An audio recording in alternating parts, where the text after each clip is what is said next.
যৌবনে যদি রূপ যৌবনে যদি থাকে অহংকার,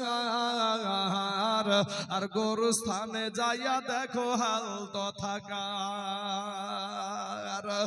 কত যে সুন্দর নারী কবরে শুইয়া, কত যে সুন্দর ছেলে, কত যে সুন্দর, কত যে সুন্দর নারী কবরে শুইয়া, কত যে সুন্দর ছেলে কবরে শুইয়া, রূপ যৌবন গেল মাটিতে মিশিয়া। যাহাদের রূপে বড় গর্বিত ছিল, তাহাদের রূপ দেখো মাটিতে খাইল। উঠাও উঠাও মাল গাড়িতে ভরিয়া, আর গাড়ি যখন ছেড়ে দিবে পস্তাবে বসিয়া। খোদারি হুকুম হবে ছেড়ে দিবে গাড়ি, আর মিজানেতে মিজানে আর জমিনেতে পড়ে পড়ে দিবে গড়াগড়ি। রূপের বাহাদুরি করিও না রে বাবা। আসো একটু আব্দুল উজ্জাকে একটাবার নজর করো ভাই, কারণ তুমি একদিন মরবা, মরণ থেকে কেউ পালাতে পারবা না ভাই গো। তুমিও মরবা, আমিও মরবো। আজকে রাস্তার দিকে তাকায়া দেখো কত যুবকের লাশ, অভাব নাই রে ভাই। আজকে পানির নিচে যুবকের লাশ, আজ ঘরের ভিতরে যুবকের লাশ। আজকে আপনাদের মসজিদে ইন্না লিল্লাহির ডাক, কাল আরেক মসজিদে ইন্না লিল্লাহির ডাক। অভাব নাই রে যুবক, তোমার মতন কত যুবক 5 ওয়াক্ত নামাজ পড়ে, অভাব নাই রে ভাই। তোমার মতন কত যুবক মুনিশ খেটে ভাত খাই, লেবারি করে ভাত খাই, এরপরেও 5 ওয়াক্ত নামাজ পড়ে, 1 ওয়াক্ত নামাজ ছাড়ে না। তুমি কেন পারবা না রে বাবা? তোমার মতন কত যুবক রাস্তায় ড্রাইভারি করে ভাত খায়, এরপরও 5 ওয়াক্ত নামাজ পড়ে, অভাব নাই। তুমি কেন পারবা না রে বাবা? তোমার মতো কত ডাক্তার মাস্টার যুবক রে, আপনার মতো কত ডাক্তার মাস্টার 5 ওয়াক্ত নামাজ পড়ে, তুমি কেন পারবা না রে বাবা? ওরে আমার কালেমার ভাই, ফিরে এসো, আল্লাহর গোলাম হইয়া যাও। আমার আল্লাহ কাছে গোলাম হইয়া দুইটা চোখের পানি ছেড়ে দিয়ে আল্লাহকে বলো, আল্লাহ গো, আমার আসমানের নিচে এই জমিনের উপরে আমার মতো গুনাহগার আর কেউ নাই গো আল্লাহ। আল্লাহ তুমি আমার জীবনের গুনাহ মাফ করে দাও। আপনার চোখের পানি গালে আসতে দেরি হবে ভাই। আমার আল্লাহ এত দয়ালু, এত দয়ালুর যুবক, আমার আল্লাহ তার জীবনের সব গুনাহ মাফ করে দিবে। জোরে বলেন সুবহানাল্লাহ। এ যুবক ভাই, আমার মা খালারা, আব্দুল উজ্জা কিন্তু চাচার সাথে, আপনার চাচার বাড়িতে আস্তে আস্তে আস্তে আস্তে আস্তে আস্তে বড় হতে চলে, বড় হতে শুরু হয়ে গেছে। একেবারে তোর তাজা একটা যুবক, একেবারে নওজোয়ান একটা যুবক সন্তান হয়ে গেছে। এমন সময়তে ওই যুবক চাচার সাথে, বাবা চাচার সাথে মূর্তি পূজাকে মালা দেয়, চাচাও মালা দেয়, চাচাও প্রসাদ দেয়, ভাতিজাও প্রসাদ দেয়। কিন্তু বাবা গো, একদিন ওই আব্দুল উজ্জা করলো কি, চাচাকে আর ভাতিজাকে একসঙ্গে খাবার দিয়েছে বাবা, কিন্তু চাচা খাবার খায়, ভাতিজা কিন্তু খাবার খাই না। চাচা বলছে, ভাতিজা রে, কেন রে ভাতিজা তুমি খাবার খাচ্ছ না? একটা ডাক দিয়া বলে, চাচা গো, ছোট অবস্থায় আমার জন্ম দুঃখিনী মা নাই, আমার বাবা নাই, আমি এতিম চাচা গো। আমার মা আমাকে ছেড়ে চলে গেছে, আমার বাবা আমাকে ছেড়ে চলে গেছে গো চাচা। বাল্যকালে এ মা বাবা যা মরে রে, তাহার মতো দুঃখী নাই রে জগতে।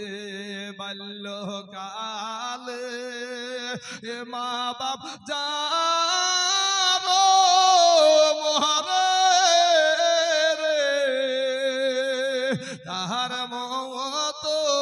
দুঃখী নাই রে জগতে। এ বাবারা দিলখানা একটু নরম করে দিবেন বাবা। ওই এতিম আব্দুল উজ্জা বলছে, আব্বা চাচা গো, ও চাচা আমার আব্বা নাই, আমার মা নাই গো চাচা। চাচা গো, কিছুদিন থেকে আপনাকে একটা কথা বলবো বলবো মনে করি, কিন্তু চাচা গো আমার সাহসে কোলাই না। আপনি যদি আমাকে নির্ভয় দেন চাচা গো, আমি আপনাকে কথাটা বলবো। এবার চাচা বলছে, ভাতিজা ছোটকাল থেকে তোমাকে আমি মানুষ করলাম, লালন পালন করলাম রে ভাতিজা, ঠিক আছে কোনো সমস্যা নাই, তুমি বলো। এবার ভাতিজা আব্দুল উজ্জা ডাক দিয়া বলছে, চাচা এই মক্কার জমিনে কুরাইশ বংশে আব্দুল্লাহর বেটা মুহাম্মদ সাল্লাল্লাহু আলাইহি ওয়াসাল্লাম মানুষটা কেমন গো চাচা। সঙ্গে সঙ্গে চাচা একটা লাফ দিয়ে বাবা দাঁড়িয়ে গেছে, দাঁড়িয়ে গিয়ে বলে, ভাতিজা ও ভাতিজা, পৃথিবীর জমিনে যদি কোনো এক নাম্বার ভালো মানুষ থাকে সেটা হলো ওই কুরাইশ বংশের আব্দুল্লাহর বেটা মুহাম্মদ সাল্লাল্লাহু আলাইহি ওয়াসাল্লাম। এই কথা যখন সাক্ষী দিয়েছে, ভাতিজার একটু দিলখানাতে সাহস পেয়ে গেছে, অন্তরে একটা বাবা সাহস পেয়েছে, হয়তো আমার কথাটা মনে হয় মেনে নেবে। এবার ভাতিজা ডাক দিয়ে বলে, চাচা গো, আপনিও যখন সাক্ষী দিছেন যে আব্দুল্লাহর বেটা মুহাম্মদ সাল্লাল্লাহু আলাইহি ওয়াসাল্লাম একটা ভালো মানুষ, ও চাচা, চাচা গো, আপনি যখন সাক্ষী দিলেন গো চাচা, একটা বার আপনি বলেন গো চাচা, সে যে ধর্মটা প্রচার করেছে গো চাচা, এক আল্লাহর দাওয়াত দিচ্ছে আর তিনাকে নবী বলে মানতে বলছে, চাচা গো, ওই এক আল্লাহকে যদি আমরা মেনে নিই কেমন হয়, ইসলাম ধর্মটা যদি গ্রহণ করে নিই কেমন হয়, আমরা যদি মুসলমান হয়ে যাই কেমন হয়। চাচার চোখগুলা বাবা একেবারে বড় বড় হয়ে গেল, লাল লাল হয়ে গেল। একটা ডাক দিয়ে বলে, ভাতিজা রে, ওরে ভাতিজা, মুহাম্মদ সাল্লাল্লাহু আলাইহি ওয়াসাল্লাম সে একটা ভালো মানুষ এটা জানি, সে একটা ভালো মানুষ এটা জানি, কিন্তু বাপ দাদার ধর্মের ওপরে চুনকালি মারতে পারবো না, বাপ দাদার মুখে চুনকালি মারতে পারবো না, ধর্মকে অস্বীকার করতে পারবো না, ধর্ম পরিবর্তন করতে পারবো না। এই কথা যখন সাফ সাফ বাবা জানায়া দিল, এবার ভাতিজা ডাক দিয়া বলে, চাচা, চাচা গো, অনেক দিন ধরে মনের একটা তামান্না ছিল, অনেক দিন থেকে মনের একটা বাসনা ছিল যে আমার চাচা আগে কালেমা পড়ে মুসলমান হবে আর সাথে সাথে আমি কালেমা পড়ে মুসলমান হইয়া যাব। কিন্তু চাচা গো, আপনি যখন আমাকে জানায়া দিলেন আপনি কোনোদিন কালেমা পড়ে মুসলমান হবেন না, কখনো জানি মওত চলে আসে, কখন জানি মরে যায়, আপনাকে সাক্ষী রেখে আমি পড়ে নিলাম কালেমা লা ইলাহা ইল্লাল্লাহ, লা ইলাহা ইল্লাল্লাহ, লা ইলাহা ইল্লাল্লাহ মুহাম্মাদুর রাসূলুল্লাহ সাল্লাল্লাহু আলাইহি ওয়াসাল্লাম। এ বাবারা, এ মা খালারা গো, এবার চাচা বাবা তেলে বেগুনে জ্বলে গেল রে বাবা, এমন ভাবে তেলে বেগুনে জ্বলে গেছে। জ্বলে যাওয়ার পরে ভাতিজাকে ডাক দিয়ে বলে, ভাতিজা রে, এতদিন আমি তোকে খাওয়া দাওয়া করাই, এতদিন পোশাক দিই, এতদিন লালন পালন করি রে চাচা, ভাতিজা তুই এত বড় কাজ আমার চোখের সামনে করতে পারলি রে ভাতিজা, যা আমি তোকে আজকে বিদায় করে দিলাম, আমার যা কিছু তোকে দিয়েছি রে ভাতিজা, আমার জিনিসগুলা সব ফিরায়া দে, আমার বাড়ি থেকে আজকে তুই বিদায় হইয়া যা।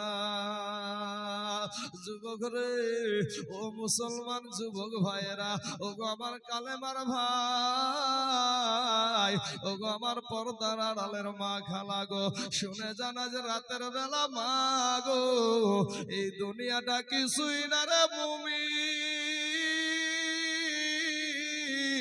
এরে আমার নবীর উম্মতের দল, মাস্তানি করিও না রে বাবা, যৌবনের বাহাদুরি দেখায়ও না।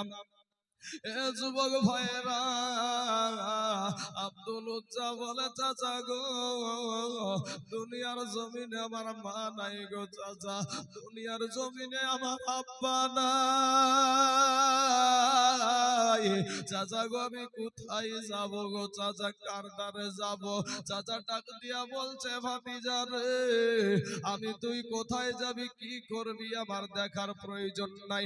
বাড়ি থেকে বের হয়ে যাচ্ছে, এমন সময়তে ডাক দিয়া বলে ভাতিজা, ও ভাতিজা, আমি যা কিছু দিয়েছি সব আমার কাছে রেখে দে। ওই আব্দুল উজ্জাটা ডাক দিয়া বলছেন চাচা গো, আমি কিচ্ছু চাই না গো চাচা, আমি সব কিছুর বিনিময়ে আমার দয়ার নবীকে আমি চাই। জোরে বলেন সুবহানাল্লাহ। দয়ার নবী বিনে গো আপন বলতে কেহ নাই জগতে, আমার মায়ার নবী বিনে গো আপন বলতে কেহ নাই জগতে।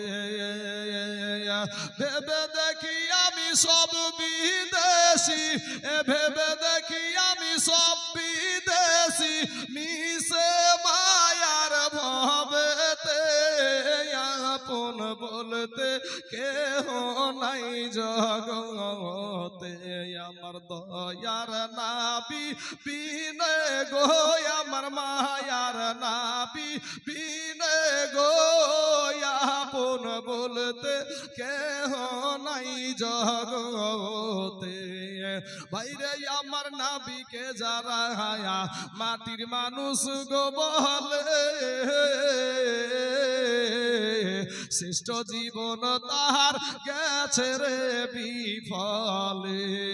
ওরে যাবি আবার পশুর দলে, যাবি আবার পশুর দলে, আসতে হবে ফিরিয়া আপন বলতে কেহ নাই জগতে, আমার দয়ার নাবি বিনে গো, আমার মায়ার নাবি বিনে গো আপন বলতে কেহ নাই জগতে।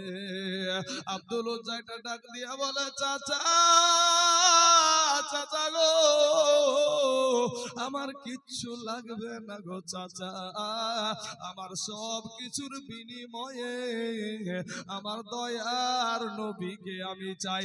একটা বার মুখটা খুলে জোরে বলেন সুবহানাল্লাহ। এ বাবারা, এ আমার মা খালা গো, আব্দুল উজ্জার বাবা নাই মা নাই, কার দ্বারে যাবে? বাড়ি থেকে বেরিয়ে যাচ্ছে, এমন সুমাতে চাচাকে ডাক দিয়ে বলে ভাতিজা রে, তোমার পরনে যে লুঙ্গিটা আছে, ওই লুঙ্গিটা আমার টাকাতে কিনা, ওই লুঙ্গিটাও দিয়ে দাও।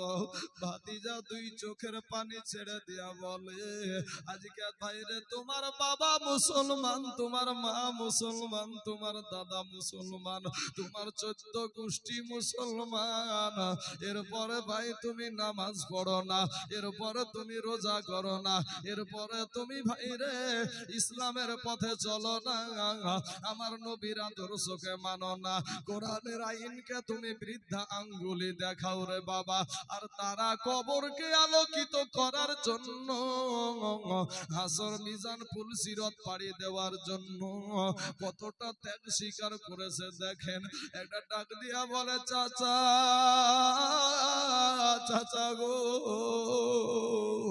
ও গো চাচা, আমি একটা নওজোয়ান যুবক ছেলে, চাচা গো আমার লুঙ্গিটাও যদি আপনি নিয়ে নেন, আমার কি শরম করবে না গো চাচা? আমার কি লজ্জা লাগবে না? এবার চাচা বলছে ওইসব শোনায়া আমাকে কোনো লাভ হবে না, আমার টাকার জিনিস ফিরাইয়া দাও। লুঙ্গিতে হাত দিয়া বলছে চাচা খুইলা দিলাম লুঙ্গি, ইমান বানাইলাম সঙ্গী। জোরে জোরে বলুন সুবহানাল্লাহ। খুইলা দিলাম লুঙ্গি, ইমান বানাইলাম সঙ্গী। চাচা গো লুঙ্গিখানা খুলে দিয়ে বাবা এই দুই হাত দিয়ে লজ্জা স্থানকে ঢেকে নিয়া টুক টুক টুক টুক করে কোথায় যাবে রে বাবা? তার আব্বা নাই, তার মা নাই। ওই সতার মায়ের দ্বারে গিয়ে মা মা করে ডাকতাছে। মা বাড়ির ভিতর থেকে বাইরে এসে দেখে সন্তানের শরীরে কোনো পোশাক নাই। মা জননী অন্যদিকে মুখটা ফিরাই আনিয়া বলে বাবা তোমার এই হালাত কেন? বলে মা গো ইসলাম ধর্ম কবুল করার জন্য গো মা, এক আল্লাহকে মানার জন্য, আমার দয়ার নবীকে গ্রহণ করার জন্য আমার চাচা আমার সব নিয়ে নিয়েছে, এমনকি পরনের লুঙ্গিটাও আমাকে দেয় না।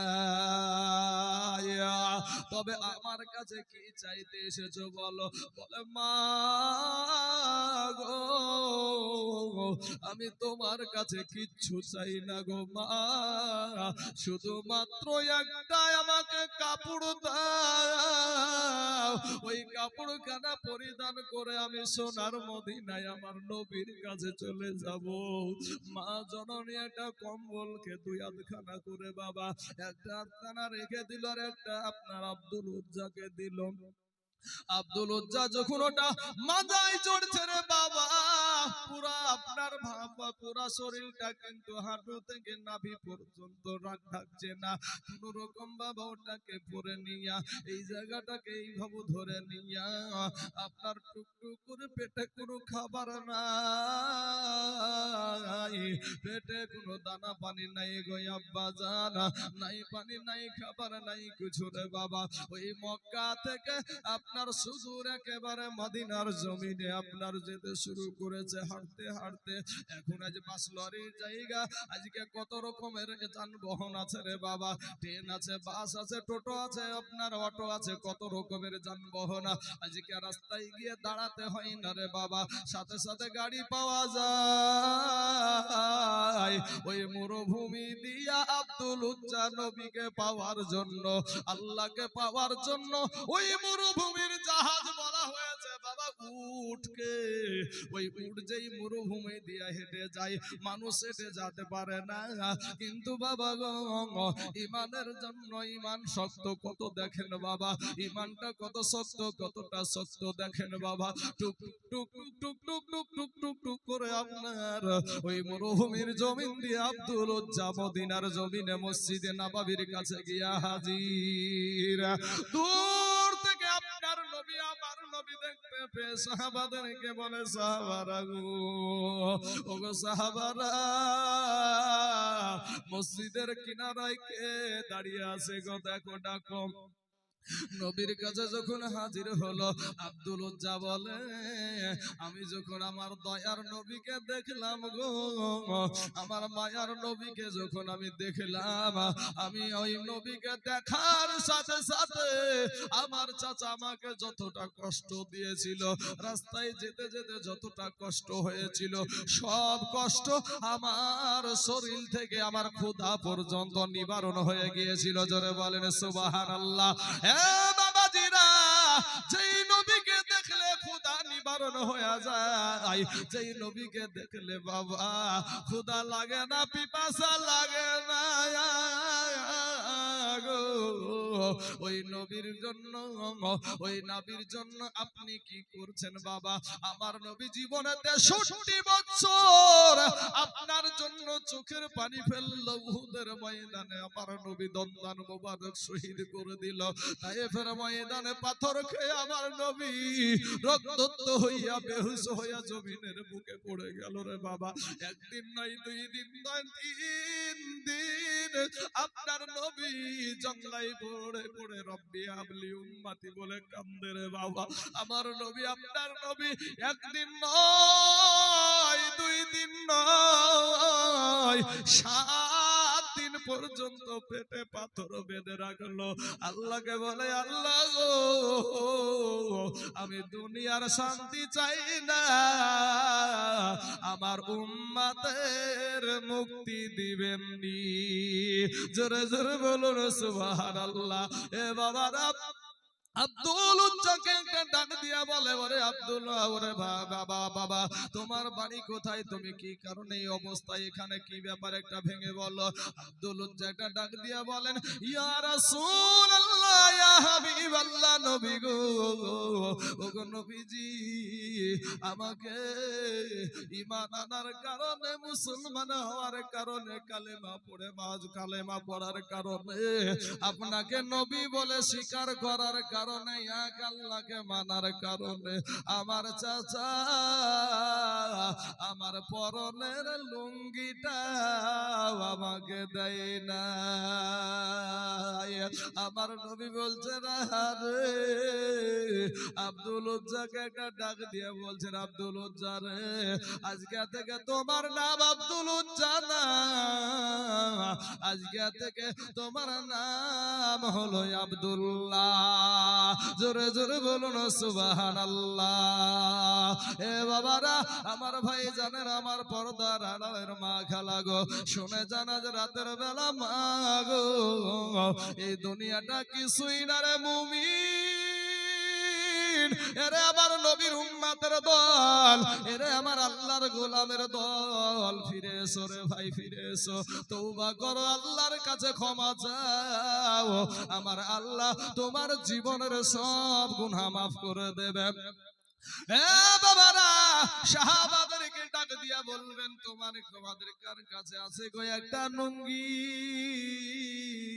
আমার আব্দুল্লাহ জুলবাজাদাইনকে একটু দিয়ে দাও রে বাবা। আব্দুল্লাহকে আপনার দিয়ে দিল একটা লুঙ্গি।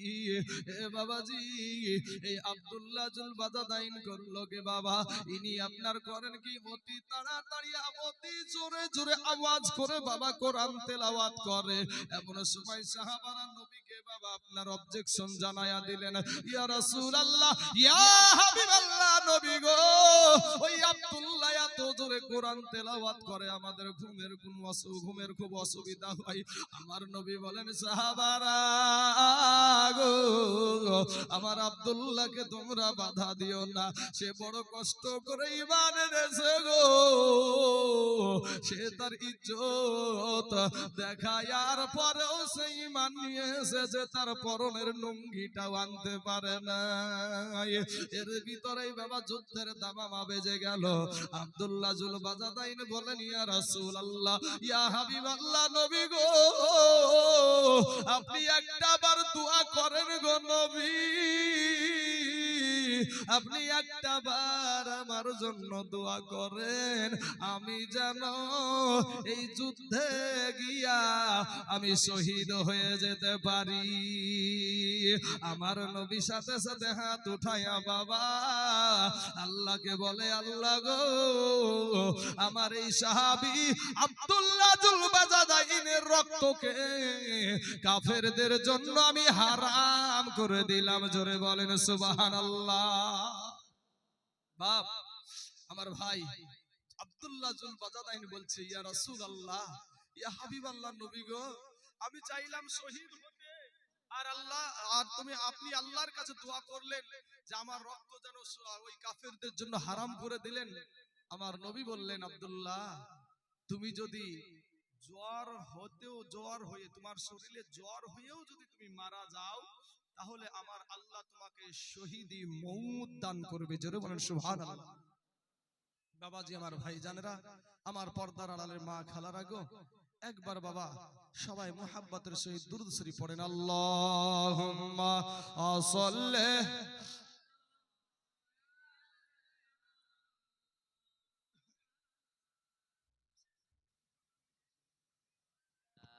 আলে